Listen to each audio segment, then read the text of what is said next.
ভূমিকম্পপ্রবণ শিলিগুড়ি এই শহরের বড় চিন্তা, গায়ে গায়ে গজিয়ে ওঠা বহুতল। মেয়রের বক্তব্য, উদ্বেগের কিছু নেই, নিরাপত্তার জন্য যা যা ব্যবস্থা করার তা করা হবে।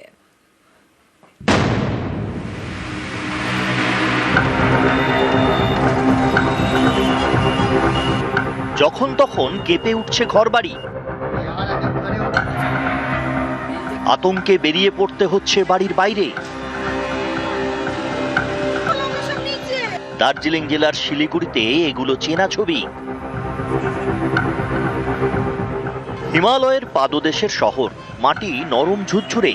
এই শিলিগুড়িতে দিন দিন বাড়ছে ভূমিকম্পের প্রবণতা।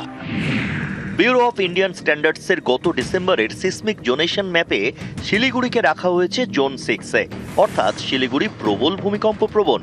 2011 সালে সিকিম এবং 2015 সালে নেপালের ভূমিকম্পের সময় ভয়াবহ ক্ষতি হয়েছিল শিলিগুড়িতে, প্রাণ গিয়েছিল অনেকের।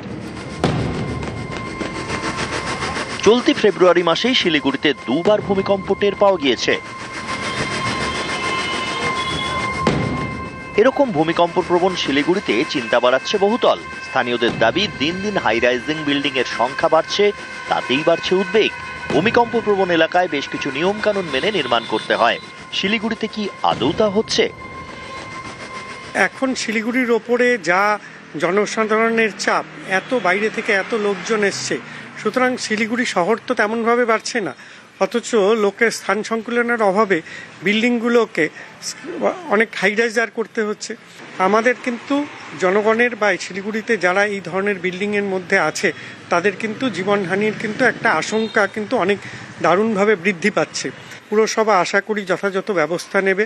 আর্টকোয়েক হয়ে যাচ্ছে, আমরা চুপচাপ বসে আছি, এটা করলে হবে না। প্রাইভেট বাড়িতে একটা চকলা পড়েছে কি আর ছোট্ট ক্র্যাক হয়েছে, একটু ইঞ্জিনিয়ারদের দেখে নেওয়া উচিত যে বাড়িটা সেফ আছে কিনা। যে ব্রিজগুলো কিন্তু কন্টিনিউয়াস মনিটরিংয়ে রাখা উচিত, এবং যেই ক্ষতিটাকে আটকানোর জন্য আমাকে হয়তো সেক্ষেত্রে কিছু করণীয় থাকতে পারে, সেটা করতে হবে। পুরো নগর উন্নয়ন দপ্তর কাজ করছে, তাদের বিজ্ঞানীরা, তাদের জিও সায়েন্টিস্ট এবং অন্যান্য ভূতাত্ত্বিকদের নিয়ে কথা বলে এটা একটা টেকনিক্যাল এবং বিজ্ঞানসম্মত বিষয়। তার জন্য কি কি চেঞ্জেস আসবে আইনে, সেটা রাজ্য সরকার এবং সংশ্লিষ্ট দপ্তর করবে। যেভাবে নির্দেশ আসবে সেভাবে কাজ করবে। না, কোনো উদ্বেগের কারণ নেই। এই তার প্রোটেকশনের জন্য আমাদের যা যা ব্যবস্থা নেওয়ার আমরা সেটা নেব। প্রাকৃতিক বিপর্যয়ের মধ্যে পড়তে হয়েছে, আমরা সবাই জানি। বাড়িঘর তৈরি করবার ক্ষেত্রে পলিসি ডিপেন্ডেন্ট বিল্ডিং প্ল্যান রাজ্যের সরকার এবং পৌর প্রশাসনের একটা বাড়তি উদ্যোগ নেওয়া দরকার। এটাকে অবহেলা করা মানে গভীর সমস্যা তৈরি করতে পারে।